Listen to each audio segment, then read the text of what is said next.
दोस्तों, आप कभी कपड़ा खरीदने दुकान पर गए हैं? अगर आप वहां गए हो तो आपने देखा होगा कि उनके हाथ में, दुकानदार के हाथ में अक्सर एक रॉड या एक स्केल होता है जो कि 1 मीटर लंबाई का होता है। अब तक हमने सेंटीमीटर की बात तो करी और कुछ चीजें जानी जो कि 1 मीटर के तकरीबन लंबी है या नहीं, यानी कि ऐसी चीजें जिन्हें हम मीटर में नापते हैं। लेकिन आज हम देखेंगे कि 1 मीटर कितना होता है। तो अक्सर दुकानदारों के पास होती है एक रॉड या फिर एक स्केल जिसकी लंबाई होती है 1 मीटर। यह स्केल देखते हैं कि 1 मीटर लंबा है या नहीं। वैसे तो नहीं है, पर हम पता करने की भी कोशिश करते हैं। लेकिन उसके लिए हम आज इस रस्सी यानी ये जो नाड़ा है इसकी मदद से बनाने वाले हैं 1 मीटर की लंबाई। यानी हम इस रस्सी को 1 मीटर लंबाई तक नापेंगे और इसे बनाएंगे 1 मीटर लंबा, और फिर हम इस स्केल को नाप के देखेंगे कि ये 1 मीटर लंबा है भी या नहीं। लेकिन उससे पहले चलो हम एक बात जानते हैं जो कि है बहुत खास। क्या आपको पता है कि जो सेंटीमीटर होता है वो मीटर भी बन सकता है? वो कैसे? चलिए मैं आपको बताती हूं।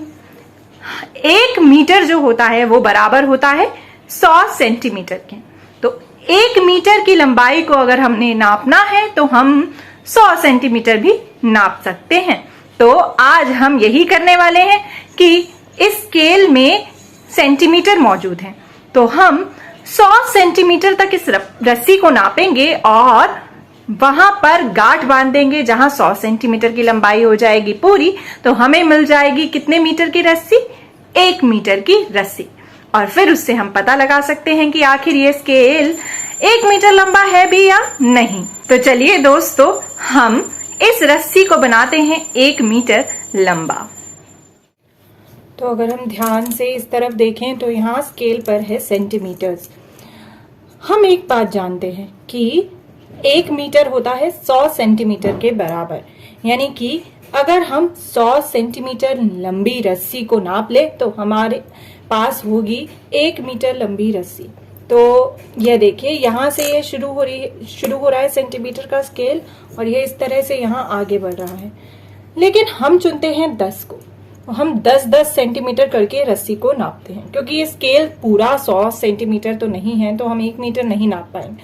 तो मैंने सोचा है हम 10-10 करके नापेंगे। अगर हम 10 बार रस्सी को 10 सेंटीमीटर जितना नापेंगे तो हमारे पास 10 दहाई हो जाएगी, यानी कि 100 सेंटीमीटर हमारे पास पूरे हो जाएंगे, जो कि होता है 1 मीटर। तो मैंने रस्सी को यहाँ रखा शुरुआत में, तो यहाँ तक है 10 सेंटीमीटर। और अगर मैं यहाँ से इसे एक बार इस तरह से फोल्ड करूंगी 10 सेंटीमीटर वाली जगह से, चाहे तो हम निशान लगा लें, मैं निशान नहीं लगा रही हूँ, मैं यहाँ फोल्ड कर रही हूँ 10 सेंटीमीटर वाली जगह से। अगर हम एक बार फोल्ड कर देंगे तो यहाँ तक कितनी लेंथ होगी? यहाँ तक की लंबाई होगी 10 और 10 यानी कि 20 सेंटीमीटर। फिर अगर हम एक और बार फोल्ड कर देंगे तो 10 सेंटीमीटर और आ जाएंगे, यानी कि 30 सेंटीमीटर। फिर एक और बार फोल्ड करने पर आ जाएंगे 40 सेंटीमीटर। और अगर हम एक और बार फोल्ड कर दें तो यहां तक लंबाई हो जाएगी 50 सेंटीमीटर।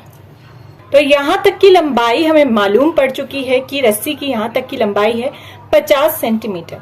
1 मीटर पूरा करने के लिए हमें कितने सेंटीमीटर चाहिए?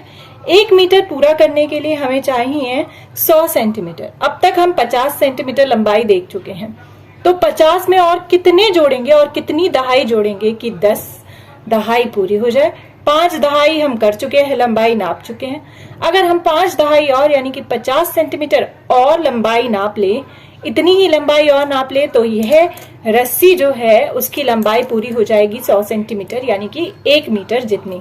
तो अगर हम इतनी लंबाई जो अभी तक हमने नापी है, यहाँ से शुरुआत है और यहाँ तक की लंबाई है 50 सेंटीमीटर, इतनी ही और नाप ले, यानी कि अगर जहां से यह 50 सेंटीमीटर पूरा हुआ है इस तरफ से हम मोड़ दे, यहां से फोल्ड कर कर इतनी ही लंबाई और नाप ले और रस्सी के यहाँ पर एंड में जहां यहाँ तक आ रही है यहाँ पर एक निशान लगा ले, तो यहाँ तक कितनी लंबाई हुई? यहाँ तक हुई लंबाई 100 सेंटीमीटर। 50 और 50 100 सेंटीमीटर हो जाएंगे पूरे, जो कि होते हैं कितने? 1 मीटर। तो यहाँ तक की जो लंबाई है वो है रस्सी की 1 मीटर। तो यहाँ पर मैंने गांठ बांध दी। याद रखने के लिए कि यहाँ पर अंत है, यानी कि ये वाला पार्ट हमने नहीं काउंट करना है अपनी लंबाई में रस्सी की। तो मैं यहाँ से इसको ऐसे गोल करके भी गांठ बांध रही हूँ ताकि हम इसे ना लें अपनी लंबाई में।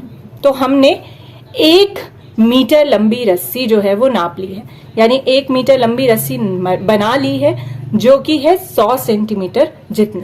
तो दोस्तों यह हमारी 1 मीटर लंबी रस्सी जो है यहाँ इस गांठ तक बन चुकी है। मैंने इसे काटा नहीं ताकि ये वेस्ट ना हो, लेकिन यहाँ इस गांठ तक ये रस्सी है पूरी 1 मीटर लंबी, यानी कि 100 सेंटीमीटर लंबी। अब हम देख लेते हैं कि मैंने कहा था ये स्केल जो है ये 1 मीटर लंबा नहीं है। जरा अब हम इसे इस रस्सी से नाप कर देख लेते हैं। मैंने इस स्केल की शुरुआत में ये रस्सी रखी और इस तरह से मैंने इसको इस पर फैलाया। देखिए यह स्केल यहीं खत्म हो गया। अभी हमारी रस्सी जो है वो बाकी है 1 मीटर की। देखिए कितनी बाकी है, इतनी। तो यह स्केल जो है यहां तक, तो यहां तक तो यह स्केल आया। इतना जो लंबाई है, इतनी जो लंबाई है, इतनी कम है स्केल की 1 मीटर पूरा होने में। तो स्केल तो जो है 1 मीटर पूरा नहीं है, वो 1 मीटर से छोटा है, 100 सेंटीमीटर से छोटा है, जो कि मैंने पहले ही पता लगा लिया था, क्योंकि मैंने स्केल में देख लिया था कि जहां पर सेंटीमीटर लिखा है, यानी कि इस तरफ, वो है केवल 61 सेंटीमीटर तक, यानी कि 61 सेंटीमीटर तक। अगर ये 1 मीटर लंबा होता तो सेंटीमीटर जो है वो जाते कहां तक, 100 सेंटीमीटर तक, लेकिन यह केवल 61 सेंटीमीटर है। इसी कारण से यह स्केल जो था वो 1 मीटर लंबा नहीं था। तो दोस्तों हमने बनाई अपनी रस्सी 1 मीटर लंबी। वो कैसे? 100 सेंटीमीटर की लंबाई को रस्सी से नापा और हमें मिल गई 1 मीटर लंबी रस्सी, क्योंकि 100 सेंटीमीटर होते हैं 1 मीटर के बराबर। तो आप भी अपनी 1 मीटर लंबी रस्सी बनाइएगा किसी और तरीके से। शायद चाहे तो आप अपना स्केल इस्तेमाल कर सकते हैं, या फिर शायद आपके पास 1 मीटर लंबी कोई रॉड हो तो आप उसका भी इस्तेमाल कर सकते हैं। एक और चीज है जिसका आप इस्तेमाल कर सकते हैं नापने के लिए 1 मीटर लंबी रस्सी को।